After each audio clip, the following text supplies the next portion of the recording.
ان کو اوپر کیسے لے کے آنا ہے. یہ نبی صلی اللہ علیہ وسلم نے مدینہ کی ریاست میں سب سے پہلے چیز کی تھی. پیسے بھی نہیں تھے, غریب لوگ تھے اس وقت, لیکن اس ریاست نے فیصلہ کیا کہ ہماری پرائرٹی ہوگی کہ جو کمزور غریب طبقہ, جو معذور ہیں, جو بیوہ ہیں, جو یتیم ہیں, ان کو ہم نے کیسے اوپر لے کے آنا ہے. تو اسی طرح نمبر 1 ہماری پرائرٹی وہ ہے. ہمارا احساس پروگرام جو ہم لے کے آئے ہیں, پاکستان کی تاریخ میں سب سے بڑا پروگرام ہے, جس کو کہتے ہیں پاورٹی ایلیویشن, غربت ختم دور کرنے کے لیے. وہ انشاءاللہ ہمارا پروگرام شروع ہے. وہ گلگت بلتستان میں بھی آپ کو زیادہ ضرورت ہے اس کی, کیونکہ یہاں زیادہ لوگ پیچھے رہ گئے ہیں زندگی کی ریس میں. تو انشاءاللہ وہ احساس پروگرام ہم یہاں لے کے آ رہے ہیں. اور اس کے ساتھ ساتھ جو مجھے آپ کے لیے جو سب سے خوشائن چیز ہے, میرے خیال میں ایک غریب گھرانے کے لیے جو سب سے امپورٹنٹ چیز ہوتی ہے کہ جب اس گھر میں بیماری ہوتی ہے تو ان کے لیے بڑی مشکلوں کا سامنا کرنا پڑتا ہے, اور پیسے نہیں ہوتے ان کے پاس. وہ چیزیں بیچ دیتے ہیں, قرضے میں مقروض ہو جاتے ہیں کسی کا علاج کرواتے ہوئے.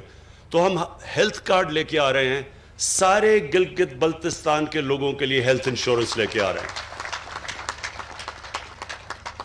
10 لاکھ روپیہ ایک گھر کے لیے کہ کسی بھی ہسپتال میں جا کے وہ ہیلتھ کارڈ کے ذریعے اپنا علاج کروا سکتے ہیں, 10 لاکھ تک. اس کے علاوہ جو ٹورزم ہے, کیونکہ میں آپ کے علاقے کے ٹورزم کے پوٹینشل کو جانتا ہوں, کیونکہ میں سارا دیکھا ہوا ہے آپ کا علاقہ, لہٰذا ٹورزم کے اوپر ہم پورا زور لگانے لگے. گرمیوں کے اندر تو ویسے ہی اب جو میں دیکھ رہا ہوں پچھلے 3-4 سال سے کہ یہاں ایک انقلاب آ چکا ہے ٹورسٹ کا, بلکہ یہاں جگہ نہیں ہوتی ٹورسٹ کے لیے ٹھہرنے کے لیے. سارے ہوٹل بھر جاتے ہیں, جو اپنے گیسٹ ہاؤسز لوگوں نے بنائے وہ بھی بھر جاتے ہیں. تو اور بدقسمتی سے کرونا کی وجہ سے یہ پچھلی گرمیوں میں اس طرح نہیں ٹورسٹ آ سکا. لیکن میں آپ کو یہ شور کرتا ہوں کہ 2 قسم کی جو ٹورزم ہے, ایک تو اندرونی ہماری ٹورزم ہے. ہمارا نوجوان ہے, موبائل فون کی وجہ سے جب وہ کہیں جاتا ہے وہ اپنی تصویر لگا دیتا ہے فیس بک کے اوپر. وہ فیس بک کے اوپر دیکھتا ہے, آپ کو ایڈورٹائز ہی نہیں کرنا پڑتا, وہ جو فیس بک پہ چلتا ہے وہ ساری دنیا میں جب تصویریں جاتی ہیں تو دنیا سے لوگ آ رہے ہوتے ہیں. میں جب یہاں 3-4 سال پہلے آیا تھا تو میں نے دیکھا کہ بیرون ملک پاکستانی, برطانیہ سے, یورپ سے پاکستانی یہاں ٹھہرے ہوئے تھے ہوٹلز کے اندر, سب ہوٹل بھرے ہوئے تھے. تو اب یہ بڑھتی جائے گی آپ کی ٹورزم. تو اس کے لیے ہم نے آپ کے لیے سستے قرضے دیں گے تاکہ لوگ اپنے گھروں کے ساتھ گیسٹ روم بنا سکیں, تاکہ ان کی آمدنی بڑھ سکے. تو ایک تو یہ ہم نے پورا پروسیس شروع کیا ہوا ہے. اس کے اوپر انشاءاللہ آپ کو وزیر اعلیٰ صاحب آپ کو ہم پورا اپڈیٹ کریں گے کہ ہم کیا کیا پروگرام لے کے آ رہے ہیں کہ لوگوں کے پاس بڑے سستے قرضے ملیں تاکہ وہ ٹورزم کے لیے اپنے گھر کے ساتھ ایکسٹرا کمرے بنا سکیں. اس کے علاوہ میں بھی پچھلے ہفتے آسٹریا سے ایک بہت بڑی کمپنی ہے, اس سے میری ملاقات ہوئی. تو وہ اسکیئنگ کے اسپیشلسٹ ہیں. اب سوئٹزرلینڈ کے اندر جو زیادہ پیسہ سوئٹزرلینڈ میں بنتا ہے وہ ٹورزم سے, وہ اسکیئنگ سے بنتا ہے, اور آسٹریا میں بھی بنتا ہے. اب یہ جو میرے پاس کمپنی جب میری ملاقات ہوئی, وہ یہ کہہ رہے ہیں کہ گلوبل وارمنگ کی وجہ سے, کیونکہ موسم گرم ہو رہا ہے, تو ان کے پاس وہ جو ٹائم ہے اسکیئنگ کا وہ کم ہوتا جا رہا ہے. تو وہ میرے پاس آیا, اس نے کہا کہ جو ہمارے یہاں علاقے ہیں وہ اتنے اونچے ہیں اب کہ یہاں بڑی دیر تک اسکیئنگ ہو سکتی ہے, یعنی 7-8 مہینے تک اسکیئنگ ہو سکتی ہے. تو ان سے ہم نے بات چیت شروع کی ہے کہ آہستہ آہستہ اسکیئنگ کے یہاں علاقے ڈیولپ کریں. اس سے کیا ہوگا, ابھی تک تو صرف گرمیوں میں آپ کے پاس ٹورسٹ آتے ہیں, جب اسکیئنگ آ گئی تو گرمیوں میں بھی آئیں گے, سردیوں میں بھی آپ کے پاس ٹورسٹ آئیں گے, اور باہر سے آئیں گے, جس سے پاکستان کو بھی فائدہ ہوگا کیونکہ فورن ایکسچینج ہمارے ملک میں آئے گا. اس کے علاوہ اسکردو کا ہسپتال شروع کیا ہوا ہم نے 250 بیڈ کا, انشاءاللہ وہ کمپلیٹ ہو جائے گا. اس کے لیے میں آپ کو اس لیے کہ مجھے پتہ ہے کہ یہاں بڑا مشکل ہوتا ہے جب لوگوں کے پاس یہاں ہسپتال نہیں ہے یا لوگوں کو اسلام آباد جانا پڑتا ہے, تو انشاءاللہ اس ہسپتال کو ہم اپ گریڈ کرتے رہیں گے. ہم ہائیڈرو الیکٹریسٹی, پانی سے بجلی بنانے کے یہاں بڑی جگہ ہیں, تو ہم نے فیصلہ کیا 300 میگا واٹ ٹوٹل بجلی یہاں, جو سارے گلگت بلتستان کے لیے ضرورت سے زیادہ بجلی ہو جائے گی اگر ہم 300 میگا واٹ بنائیں. تو 2 بن رہے ہیں ہمارے, 2 hydro electric stations, power stations بن رہے ہیں, 2 پائپ لائن میں ہیں, ان کے PC1 تیار ہو گئے ہیں, اور 2 اور کہ ہم نے اپروو کر دیے ہیں. تو 6 تو آپ کے اسٹیشن بن جائیں گے. اس کے علاوہ جو ہم نے پختونخوا میں کیا تھا مائکرو ہائیڈل اسٹیشنز, چھوٹے چھوٹے اسٹیشنز, وہ انشاءاللہ ہماری پوری کوشش ہے کہ چھوٹے چھوٹے علاقوں میں چھوٹا چھوٹا ایک ایسا اسٹیشن جو کہ سارے گاؤں کو بجلی دے سکے, وہ بھی, اور اس کے ساتھ سولر بھی, یہ بھی کوشش کریں کہ تاکہ آپ کے سارے علاقے میں بجلی آ جائے. پھر special economic zone, special economic zone CPEC کے راستے میں ہے, بلکہ ہماری کنیکشن ہی چائنا سے گلگت بلتستان کے ذریعے ہے, اور اس کے لیے ہم نے فیصلہ کیا ایک اسپیشل اکنامک زون کا. اسپیشل اکنامک زون کا آپ کو پتہ ہونا چاہیے کہ اس کے لیے ساری فیسلٹیز کی ضرورت ہوتی ہے. اب تک یہاں مسئلہ یہ ہے کہ ہمارے پاس بجلی اتنی نہیں تھی, تو ساتھ ساتھ جیسے بھی ہائیڈرو الیکٹرک پاور بنتا جائے گا اور اس کے ساتھ ساتھ اسپیشل اکنامک زون آپ کا بنتا جائے گا. گورنمنٹ اس کے اندر کام ہوتا ہے پورا انفراسٹرکچر بنانے کے لیے, اور باقی خود انڈسٹریز آ کے وہاں لوکیٹ کرتی ہیں.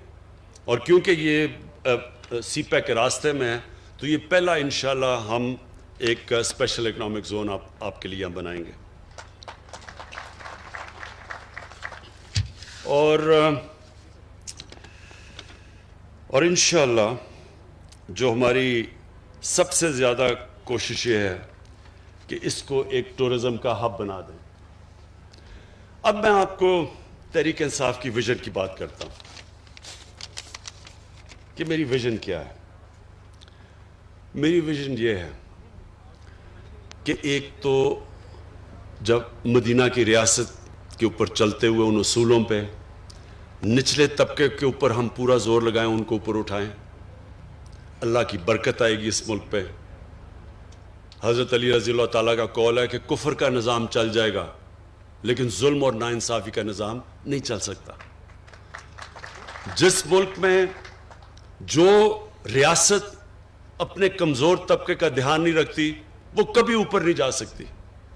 یہ ذہن میں ڈال لیں, کیونکہ اللہ غریب کی تکلیف دیکھتا ہے. اس کی غریب کی جب وہ مشکل وقت میں اس کی جو آواز ہے وہ اللہ سنتا ہے. برکت نہیں آتی ان معاشروں میں. اسی لیے ہمارے نبی صلی اللہ علیہ وسلم نے اس کے باوجود کہ ان کے پاس وسائل نہیں تھے, انہوں نے سب سے زیادہ زور اپنے کمزور طبقے کو دیا. وہی انشاءاللہ ہماری اب کوشش ہے. ہیلتھ کارڈ ہے, احساس پروگرام ہے, لیکن اس کے ساتھ ساتھ جو ہمارے علاقے پیچھے رہ گئے ہیں ان علاقوں کے اوپر بھی ہمارا سب سے زیادہ زور ہے, جس میں گلگت بلتستان ایک علاقہ ہے, جس میں ہمارا قبائلی علاقہ جو مرج ڈسٹرکٹس ہیں وہ دوسرا ہے, اور تیسرا بلوچستان ہے. ابھی جو ساؤتھ بلوچستان میں گیا تھا تربت میں, تو وہ پیچھے رہ گیا ان کا. وہ بلوچستان میں بھی کوٹا کے ارد گرد علاقے بہتر ہیں, لیکن جو ساؤتھ میں وہ پیچھے رہ گئے ہیں. تو ادھر بھی ہم نے پوری اب زور لگا رہے ہیں کہ ساؤتھ کے اوپر بھی پورا بلوچستان کو اٹھائیں. تو ایک تو یہ ہے ہمارا. اور جو وزیر اعلیٰ صاحب آپ اور کابینہ کے لیے میرے لیے میں جو آخری بات کروں گا وہ یہ, دیکھیں جو لیڈر ہوتا ہے, لیڈر کی جو سب سے بڑی 2 کوالٹیز وہ بہت ضروری ایک لیڈر میں ہونا ہوتی ہے, صادق اور امین. دنیا کے گریٹسٹ لیڈر ہمارے نبی صلی اللہ علیہ وسلم تھے, اور ہمیں اللہ نے قرآن میں حکم دیا کہ ان کی زندگی سے سیکھو, ان کی سنت پہ چلو. وہ گریٹسٹ لیڈر کی یہ جو کوالٹی تھی کہ ان کے دشمن بھی کہتے تھے کہ یہ سچا انسان ہے. انہی کے قدموں پہ چل کے جو میں اپنا بڑا لیڈر مانتا ہوں وہ قائد اعظم محمد علی جناح ہے. قائد اعظم کے بھی دشمن سب کہتے تھے کہ یہ آدمی سچا آدمی. وہ انگریزی میں تقریر کرتے تھے قائد اعظم, عوام کو سمجھ نہیں آتی تھی, لیکن کہتے تھے جو یہ کہہ رہا ہے وہ سچ ہی کہہ رہا ہے. میں یہ چاہتا ہوں کہ یہ بہت ضروری ہے کہ آپ کے اوپر جو یہ اللہ کی طرف سے ذمہ داری آتی ہے, بڑی ذمہ داری ہوتی ہے کہ آپ کو ایک خاص مقام دیا ہے وزیر اعلیٰ اور وزیروں کو کہ آپ اپنے لوگوں کی زندگی بہتر کر سکتے ہیں. تو بنیادی یہ دو چیزوں سے نہ ہٹنا, صادق اور امین. ایک حدیث ہے کہ شیطان انسان کے گناہوں کو پبلک میں نشر کر دیتا ہے. آپ چھپانے کی بھی کوشش کرتے ہیں, وہ گناہ باہر نکل آتا ہے. اب کس کو کیا پتا تھا کہ آپ نے اپنا نیب کا ہیڈ بھی رکھ لیا, آپ نے چارٹر آف ڈیموکریسی سے سمجھوتا بھی کر لیا, مکمکا بھی کر لیا دونوں سب سے. کسی کو کیا پتا تھا کہ پینما کے اندر انکشاف ہو جائے گا اور 4 جو بڑے بڑے محلات ہیں وہ باہر آ جائیں گے, اور اس کے بعد آپ کی پھر سے ٹرائل شروع ہو جائے گی. دیکھیں, یہ چوری چھپتی نہیں ہے, اور یہ چوری کو چھپانے کے لیے, ایک جھوٹ کو چھپانے کے لیے 100 جھوٹ بولنے پڑتے ہیں. اور وہ جو انسان پیسہ بناتا ہے اپنی اولادوں کے لیے, تو اولادوں کو بھی جھوٹ بولنا پڑتا ہے. ان میں وہ پیسہ بچانے کے لیے وہ بھی سارا دن جھوٹ بولتے رہتے ہیں. اس پیسے کا کیا فائدہ جو آپ کی بھی تباہی کرتا ہے, آپ کی اولادوں کی بھی تباہی کرتا ہے. یہ جو حرام کا پیسہ ہے یہ ایک اللہ کی لعنت ہے. میں دونوں آصف زرداری اور نواز شریف کو 30-40 سال سے جانتا ہوں. میں نے ان کے اوپر اللہ کا عذاب آتا دیکھا ہے. یہ ہمارے لیے عبرتناک ہے. اپنی زندگی میں دیکھا ان کے اوپر کہ ان کی کیا حالت بنی. کبھی جیل میں جا رہے ہیں, کبھی باہر آ رہے ہیں, کبھی جھوٹ بول کے لندن جا رہے ہیں, کبھی سعودی عربیہ جا رہے ہیں, سب کے چوری کا پیسہ بچانے کے لیے. پھر بچوں کو جھوٹ بولنا پڑ رہا ہے کہ لندن تو چھوڑو, پاکستان میں بھی کوئی پراپرٹی نہیں ہے. پھر یہ پوری اے پی ڈی ایم کیمپین کر رہی ہے. کرونا میں لوگ مر رہے ہیں, بیماریاں بڑھتی جا رہی ہیں, ہر روز اموات بڑھتی جا رہی ہیں. کل ہماری 3-2.5 مہینے کے بعد سب سے زیادہ لوگ ہمارے کرونا سے گئے تقریباً 70 سے اوپر, لیکن وہ جلسے کر رہے ہیں. پتہ ہے کہ جب لوگ جمع ہوتے ہیں تو کرونا پھیل جاتی ہے, سب کو پتہ ہے. سارے میڈیکل ورکرز, ڈاکٹرز, نرسز ہمیں کہہ رہے ہیں کہ جی پریشر پڑتا جا رہا ہے ہسپتالوں میں, اور وہ جلسے کر رہے ہیں. اس لیے کیوں کر رہے ہیں؟ چوری بچانے کے لیے. حرام کا پیسہ انسان کو تباہ کر دیتا ہے. کسی ڈاکٹر سے پوچھ لیں کہ جو سب سے بڑا بیماریوں کی جڑ ہے نا, جس سے کینسر بھی پھیلتی ہے, ہارٹ ڈیزیز بھی, بلڈ پریشر بھی, ڈائبٹیز بھی, وہ ہے سٹریس, ذہنی دباؤ. یہ سب سے زیادہ انسان کو نقصان پہنچاتا ہے. سب سے زیادہ بیماریوں کی ڈر سٹریس ہے. اور اگر آپ نے سٹریس دیکھنا تھا تو کل ایک ہارٹ ٹاک کا انٹرویو ہوا تھا جدھر اسحاق ڈار, پاکستان کے وہ پرانے وہ جو فائنانس منسٹر, ان کی شکل دیکھ لیتے. اس پروگرام میں اس کی شکل دیکھیں تو آپ کو پتہ چلے گا کہ سٹریس کیا ہوتا ہے. اگر وہ نہیں بھی اس کو ہارٹ, اس نے کہہ رہا تھا کہ میرا کوئی ہارٹ کا مسئلہ ہے, اگر وہ نہیں بھی آیا تو اس سے ہو جانا تھا. جھوٹ پہ جھوٹ بولے جا رہا ہے, ساری دنیا دیکھ رہی ہے, سب دیکھ رہے ہیں.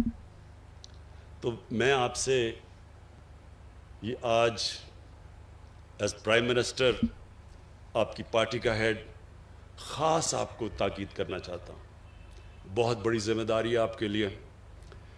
جتنی آپ اپنے لوگوں کی خدمت کریں گے,